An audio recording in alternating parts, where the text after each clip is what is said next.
안녕하세요. 핑플릭스입니다. 이 자사주 매입이란 게 있는데요. 이 그림처럼 얘가 기업인데 이 기업이 자기 주식을요 사서 쓰레기통에 버리는 거예요. 이 소각해서 없애버린다고 하는데요. 이 소각해서 없앤 만큼 이 주식 수가 감소할 거 아니에요.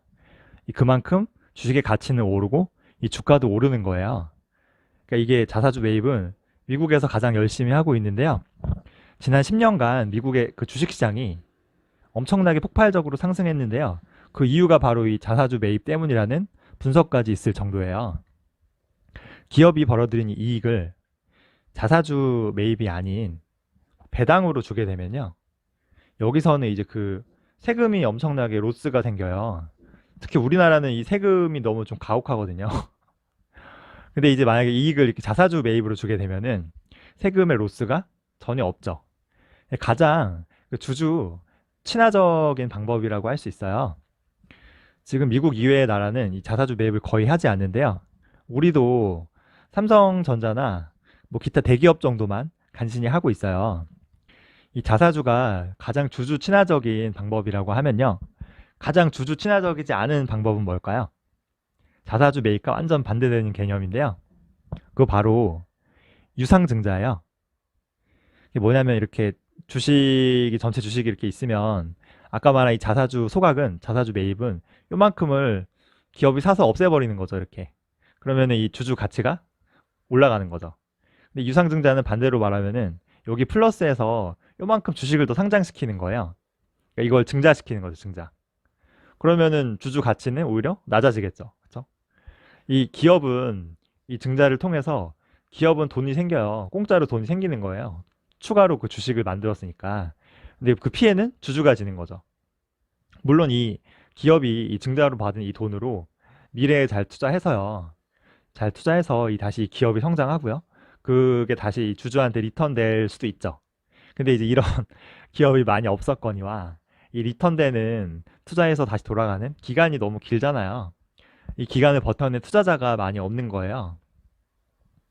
그때 중국을 예로 들면요. 그 상해 지수가요. 그 2000년 1월부터 2019년 작년 7월까지요. 지금은 더 올랐겠지만 80%그 상승했거든요.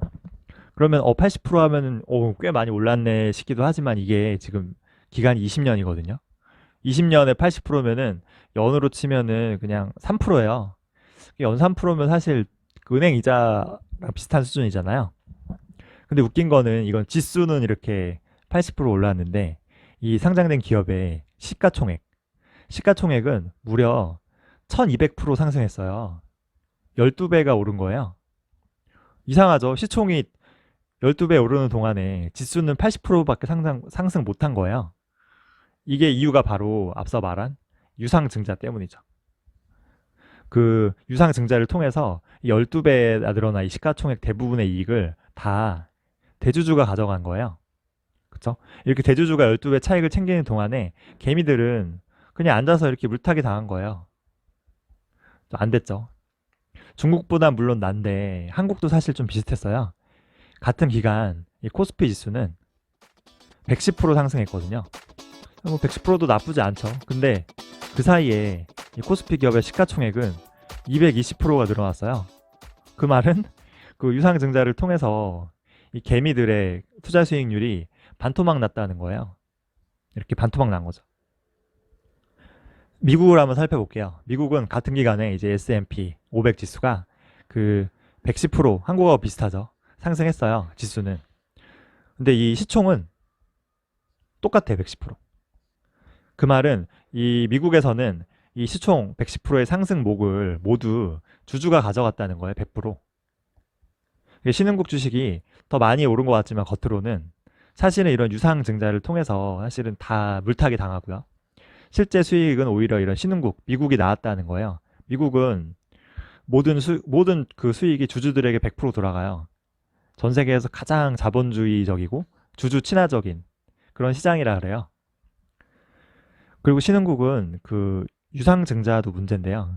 그 계속되는 그 새로운 기업의 IPO 상장이 잦다는 것도 문제예요. 이렇게 주식시장에 이렇게 있으면 자꾸 새로운 기업이 이렇게 생겨요.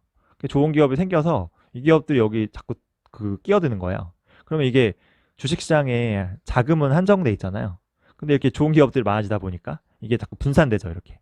그래서 전체 지수가 오르기가 힘들어요. 이게 사실 신흥국의 딜레마라고도 해요. 이게 워낙 성장하는 곳이다 보니까 유상증자해서라도 이렇게 막 투자해야 되고요. 또 좋은 기업이 막 여러 개 IPO 상장해서 생기기도 하고요. 그러다 보니까 전체 지수는 오르지 못하는 거죠. 한국도 마찬가지였어요.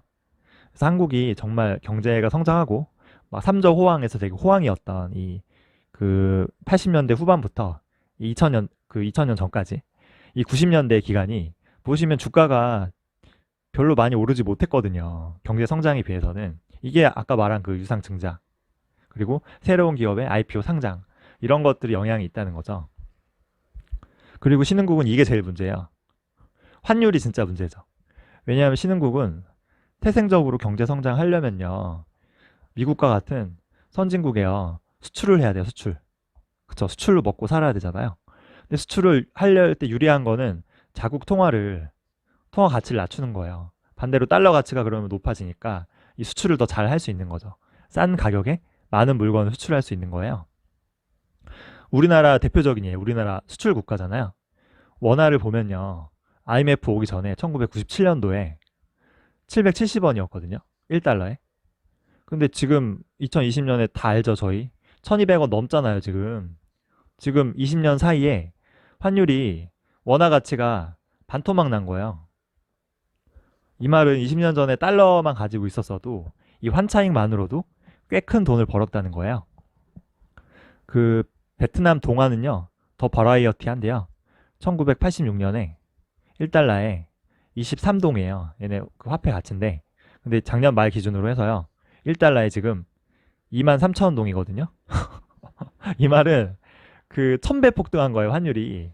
베트남 통화 가치가 1000분의 1 토막 난 거예요. 와, 장난 아니죠.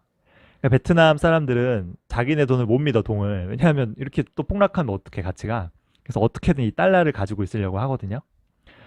그래서 이렇게 금고가 잘 팔린대, 금고. 왜냐하면 달러 보관해야 되니까. 베트남 가보신 분 알겠지만 이 달러는 어디든 통용되거든요, 베트남에서. 그 아르헨티나 아시죠? 아르헨티나도 작년 경제 위기를 힘들었는데 얘네가 1992년 주가 지수가 800이었거든요. 근데 2019년 작년 말 기준으로 이 주가 지수가 24,000까지 올라갔어요. 무려 30배나 상승한 거예요. 그래서 와, 수익률 30배 대박이다라는 생각이 들잖아요. 근데 이 페소와 아르헨티나 환율은 같은 기간에 1달러 60페소에서 지금 1달러에 3,600페소거든요. 이 말은 60배 환율이 상승하면서 아르헨티나 통화 가치가 60분의 1 토막 난 거예요. 그러니까 30년 전에 이때 아르헨티나 주가에 투자했다면요. 30배 벌었죠. 근데 이거는 아르헨티나 돈이에요. 이거를 달러나 원화로 환전하는 순간, 그쵸? 60분의 1 토막 나는 거예요. 그러면은 결과적으로 30배 60분의 1 하면은 반토막이잖아요. 마이너스 50% 되는 거죠. 이게 어쩌 보면은 신흥국의 숙명일 수도 있어요. 워낙 신흥국은 고성장하다 보니까요. 돈도 많이 풀고 이런 돈 많이 풀린 게 인플레나 그죠? 화폐 자국 통화 가치의 하락으로 이어지기도 하고요. 그리고 미국과 같은 선진국에 어떻게든 수출해야 되잖아요. 수출하려고 일부러 자국 통화를 더 하락시키는 그런 영향도 있어요. 우리나라가 금융위기 때 이랬거든요. 고의적으로 환율을 올린 측면이 많아요. 그래서 위기만 오면은 우리나라 원화는 똥값이 되는 거예요. 저는 사실 투자 자산의 거의 절반 정도를 중국 기업에 투자하고 있는데 중국은 어떨지 지난 10년간 사실 이 중국 경제는 엄청나게 고성장했거든요. 전 세계에서 가장 고성장한 곳이 바로 중국이에요. 근데 이 중국의 상해 종합 지수를 보면은 이게 10년치 차트거든요. 이게 많이 오르지 못했어요. 오히려 이때 투자하신 분이 있으면 지금 거의 반토막 난 거죠. 이게 앞서 말한 기업들의 잦은 유상증자 그리고 새로운 기업을 자꾸 IPO 상장하는 것도 있고요. 환율의 리스크도 있고 공산당이 일당 체제라는 어떤 정치적 리스크, 구조 알 수 없는 회계, 뭐 여러 이유가 있겠죠. 그쵸? 그리고 또 이런 중국은 알리바바나 텐센트, 바이두 같은 중국을 대표하는 IT 기업들이 지금 중국의 본토에 상장돼 있지 않아요. 다 지금 홍콩이나 미국 시장에 상장돼 있거든요. 게다가 심지어 화웨이는 아직 상장도 안 했어요. 그러니까 이런 것들도 이렇게 주가가 많이 오르지 못한 거에 한몫했을 거예요. 근데 중국은 아직도 지금 성장이 끝난 게 아니거든요. 아직도 무섭게 성장하고 있어요. 그래서 앞으로도 유상증자나 그리고 새로운 기업의 IPO 상장은 계속될 거예요. 왜냐하면 증자해서라도 투자해야 되고 지금 상장도 할 기업도 많이 남았거든요. 그렇기 때문에 중국의 인덱스나 이 지수 투자는 이거는 바람직하지 못한 것 같아요. 저도 그래서 중국의 인덱스엔 투자하지 않거든요. 그 특히 인덱스 안에는 뭐 국책은행 같은 그리고 뭐 국영기업 너무나 비효율적인 기업들이 잔뜩 안에 같이 들어 있어요. 그래서 중국의 인덱스나 지수 투자는 좀 아닌 것 같고 정말 이 성장하는 중국 경제에 이 투자하고 싶다면은 그 일단 유상증자 할 필요가 없는 기업이어야 돼. 자꾸 유상증자 하면 물타기 당하잖아요. 그 말은 이익을 잘 내서요. 돈이 많은 기업에 투자해야 돼요. 그래서 이 돈으로 미래에 정말 잘 투자하는 기업. 그리고 그럼에도 현금 흐름이 좋고 여유가 있는 기업. 이런 기업에 투자해야 돼요. 그렇죠? 그래서 이런 그 인덱스나 지수보다는 개별 기업에 투자하는 게 좀 더 효과적인 것 같아요, 중국은. 사실 이런 기업은요, 돈 잘 벌고 투자 잘하고 현금 많은 기업은 굳이 회계 조작할 이유가 없거든요. 그쵸? 돈 잘 버는데 뭐하러 조작을 해요. 그리고 환율의 리스크를 감안한다면 이 중국 본토 시장에 투자하는 것보다는 오히려 홍콩이나 그 미국 시장에 투자되어 있는 중국 기업을 선택하는 게 조금 더 현명할 수도 있어요. 제 생각인데 사실 진짜 좋은 기업은 홍콩, 미국에 더 많거든요. 본토보다. 물론 뭐 여기 상장돼 있다고 해도요. 그 위안화 자체가 막 폭락하거나 하면은 그러면 당연히 이 기업도 타격을 받겠죠. 왜냐하면 거의 중국 내수 시장에서 돈 버는 기업이 많거든요. 근데 저는 이 중국의 경제가 많은 분들이 얘기하는 게 원래 수출과 투자였거든요. 그 중심이. 근데 이게 지금 소비와 중국 시장 내수로 바뀌고 있어요. 그래서 이렇게 바뀌려면 위안화가 폭락하면 안 돼요. 오히려 위안화 가치가 올라야 되거든요. 왜냐면 그래야 이제 수입품을 싸게 살 수 있고 그 위안화 가치가 올라야 이 내수 시장이나 소비를 살리는데 유리한 거예요. 장기적으로 보면은 이 위안화는 오히려 가치가 더 상승할 수도 있다. 저희는 늘 그렇지만 지금 이 중국 걱정할 때가 아니고요. 장기적으로는 우리나라 원화가 가장 위험해요.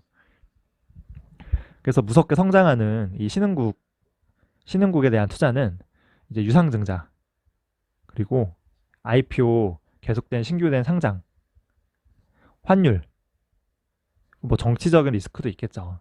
그리고 지배구조, 그리고 회계의 불투명성도 있어요. 이런 수많은 리스크가 존재하거든요. 근데 이렇다고 이 리스크 때문에 이 성장하는 시장에 투자를 안 하는 건 바보 같은 거예요. 늘 그렇지만 그 좋은 기업의 주가는 꾸준히 이렇게 우상향하게 돼 있어요. 제가 소개 많이 했던 알리바바나 그쵸? 텐센트나 항서제약 다 마찬가지거든요. 저는 투자의 진리는 딱 하나 같아요. 정말 심플합니다. 뭐냐면 좋은 기업에요. 좋은 기업에 장기 투자하면 돼요. 이거는 신흥국도 똑같아요. 이런 여러 가지 뭐 유상증자부터 여러 가지 리스크가 있죠, 물론. 하지만 이런 거에 쫄 필요 없을 것 같아요. 갈로면 가는 거예요. 좋은 기업과 실적은 배신하지 않아요. 제가 세 줄 요약하면요.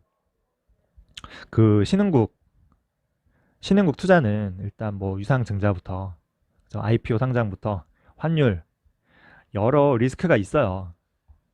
그래서 그 경제가 성장한 만큼 이 신흥국의 주가가 오르지 않았어요. 그동안은 지수 자체는. 그렇기 때문에 아직도 이 성장하는 신흥국에 투자할 때는 인덱스 지수 투자보다는 저는 개별 기업이 낫다. 아까 얘기했지만 돈 잘 벌고요. 미래에 대한 투자 잘하고 현금 많은 곳.